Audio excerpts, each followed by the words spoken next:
เจ้าวงไหลวงเล็งในอนาคต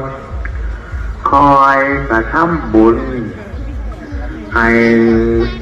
ท่านรักษาศีลเจริญ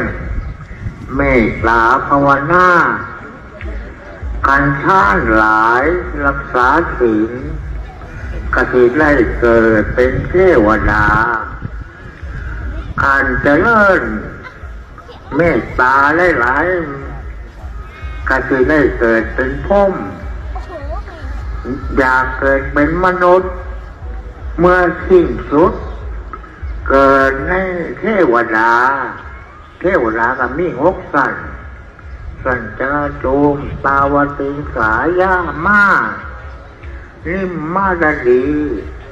ปรานิมมาลดี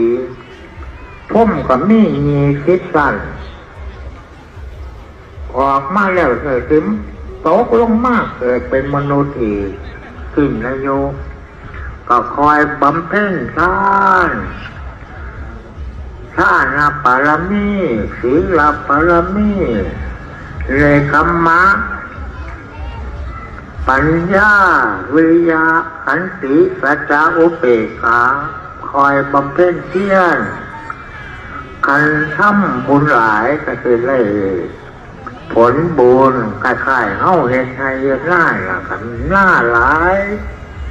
ทำฟานไถหลายก็คือได้บุญได้เข้าคล้ายๆเฮาทำบุญนี่ล่ะว่าซั่นอันสุดท้าย